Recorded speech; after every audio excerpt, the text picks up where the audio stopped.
खुशामदीद इस्तकबाल करते नाज़रीन आपका कश्मीर उज़्मा में। मैं हूँ आपका मेज़बान शब्बीर वानी। पेश है अब तक की अहम तरीन खबरें।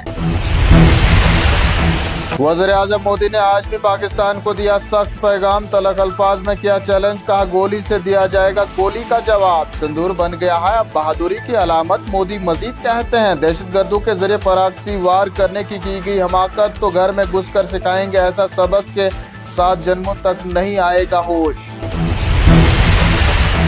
मुल्क की तरक्की में खवातीन के किरदार पर भी बोले वज़ीर-ए-आज़म मोदी। कहा स्कूल से लेकर मैदान जंग तक मुल्क की बेटियों ने अदा किया है बेमिसाल किरदार। मोदी कहते हैं मिलिटेंटों ने हिंदुस्तानी खवातीन की ताकत को किया था चैलेंज, उनका चैलेंज ही बन गया उनके लिए मलकुल मौत। हिंद पाक कशीदगी के दौरान लड़ाका तैयारों के नुकसान का मामला। Chief of defence staff general Chauhan ने नुकसान की तस्दीक। इस्लामाबाद की जानिब से 6 हिंदुस्तानी लड़ाका तैयारों को मार गिराने के दावे को दिया बेबुनियाद और मनगढ़ंत कहानी करार।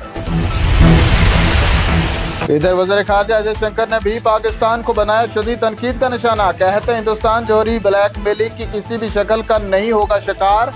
वक्त ने बदल ली है करवट, अब बहुत मजबूत है हमारा अज़म। शंकर मजीद कहते हैं जो लोग अपने मकसद के लिए दहशतगर्दी की कर रहे हैं पुष्ट पनाही और परवरिश, उन्हें भारी कीमत चुकाने के लिए हर वक्त रहना चाहिए तैयार। दहशतगर्दों के ठिकाने अब नहीं है महफूज। भारतीय जनता पार्टी के कौमी सदर और मरकजी वजीर JP नड्डा का बड़ा बयान। कहा किसी ने भी भारत की तरफ उठाई आंख तो हम घर में घुस कर देंगे सख्त जवाब। नड्डा कहते हैं सर्जिकल स्ट्राइक और ऑपरेशन सिंदूर ने दुनिया को दिया है एक वाज़िह पैगाम। ऑपरेशन सिंदूर के सख्त रद्द-ए-अमल से पाकिस्तान ने सिर्फ 4 दिनों में डाल दिए हथियार और जंगबंदी के लिए लगाई गुहार। फौजी सरबराह जनरल उपेंद्र द्विवेदी ने किया आज राजौरी के सुंदरबनी इलाके का दौरा। कंट्रोल लाइन पर मौजूदा सिक्योरिटी सूरत हाल और ऑपरेशनल तैयारियों के बारे में हासिल की जानकारी। ऑपरेशन सिंदूर के दौरान फौज की मिसाली कारकर्दगी और पेशेवराना महारत के लिए एहलकारों की गई हौसला अफजाई। द्विवेदी ने चौकसी और तैयारी को बरकरार रखने की अहमियत पर भी दिया जोर। खतरा का असर तरीके से मुकाबला करने के लिए 24 घंटे होशियार और तैयार रहने की भी की गई हिदायत। मेला खीर भवानी के एहसान तरीके से इनेकाद के लिए सिक्योरिटी इंतजाम को दी गई हतमी शक्ल। IGP कश्मीर VK वर्दी ने लिया इंतजाम का तफसीली जायजा। कहा मंदिर पर आने वाले ज़ायरीन की हिफाजत है हमारी अवलीन तरजीह। मेले के पेश नज़र गुज़श्ता साल की तरह अमसाल भी सिक्योरिटी है चौकस और मुतहरिक। अकीदतमंदों को नहीं होगा किसी किस्म की परेशानी का सामना। इमदाद के नाम पर लूट खसूट। श्रीनगर में फेसबुक डोनेशन फ्रॉड केस में 2 अफराद को पुलिस ने किया गिरफ्तार। गिरफ्तार शुदगान ने फेसबुक पर तिबी हत्या की जाली अपील का किया था इस्तेमाल। बगैर रजामंदी के खातून की तस्वीर को पोस्ट करके इमदाद के नाम पर पैसा कमाने का ढूंढा था आसान तरीका। पुलिस ने आम लोगों से भी की अपील। कहा अवाम को ऐसे अनासिर से रहना चाहिए खबरदार।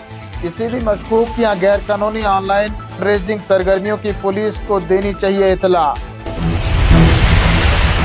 वज़ीर आला उमर अब्दुल्ला के मशीर नासिर असलम वानी का बयान। कहा हुकूमत सयाहती शोबे की बहाली के लिए है पुरअज़म। वज़ीर आला उमर अब्दुल्ला ज़ाती तौर सूरत हाल की कर रहे हैं निगरानी। नासिर असलम वानी मजीद कहते हैं जल्द ही बहाल होगा सयाहती शोबा। मुल्क भर से वापस लौट आएंगे मेहमान सयाह। कश्मीर को रहना चाहिए पुरुम्मीद। मुल्क की मुख्तलिफ रियासतों में कोविड-19 के केसों में हो रहा है इजाफा। दिल्ली में हुई वायरस से पहली मौत दर्ज। अस्पताल में दम तोड़ बैठी 7 साला खातून। फाल मामलात की तादाद 300 के करीब। हुकाम चौका सूरत हाल पर गहरी निगाह। लोगों से बेखौफ रहने लेकिन एहतियात बरतने की गई अपील। ईद उल अज़हा की आमद श्रीनगर ईदगाह में कुर्बानी के जानवरों की सज गई है मंडी। शहर के मुख्तलिफ इलाकों से ताल्लुक़ रखने वाले लोग कुर्बानी के जानवरों की खरीदारी में नजर आ रहे हैं मसरूफ। जानवरों की सेहतमंदी पर लोगों ने किया है इत्मीनान का इज़हार। ताहम हुकाम से की अपील जल्द अज जल्द रेट लिस्ट की जाए जारी। अब जानिए शाहराहों का हाल। पीर की गली और राजदान टॉप पर ताज़ा बर्फबारी के बायस गुरेज। बांडीपोरा शाहराह और मुगल रोड पर ट्रैफिक की आमदोरफ्त बंद। सिंतन टॉप में भी ताज़ा बर्फबारी के बायस 2 दर्जन से जायद मुसाफिर गाड़ियों को दरमांदा होने के बाद निकाल लिया गया है। वहीं राजौरी में नासाजगार मौसम के बायस प्राइमरी और मिडिल स्कूल भी रहे आज दिन भर बंद। जम्मू श्रीनगर कौमी शाहराह पर हस्बे मामूल ट्रैफिक जारी। चलते चलते जानिए मौसम का हाल। टनल के आर पार खराब रही आज मौसमी सूरत हाल। मैदानी इलाकों में हुई जमकर बारिशें, बालाई इलाकों में बिछ गई बर्फ की सफेद चादर। दर्जे हरारत में आई कमी। मौसम बहार में सरमा जैसी ठंड हुई महसूस। लोग गर्म मलबूसात पहनने पर हुए मजबूर। आइंदा 2 दिनों के दौरान वसी पैमाने पर बारिशों, आंधी, फ्लैश फ्लड और लैंडस्लाइडिंग का है इम्कान। महकमा मौसमियात का बयान। इन्हीं खबरों के साथ नाज़रीन आज का शुमारा पहुंचता है इख्तिताम को। जल्द हाजिर होंगे कुछ और खबरों के साथ। तब तक आप बने रहें कश्मीर उज़्मा के साथ।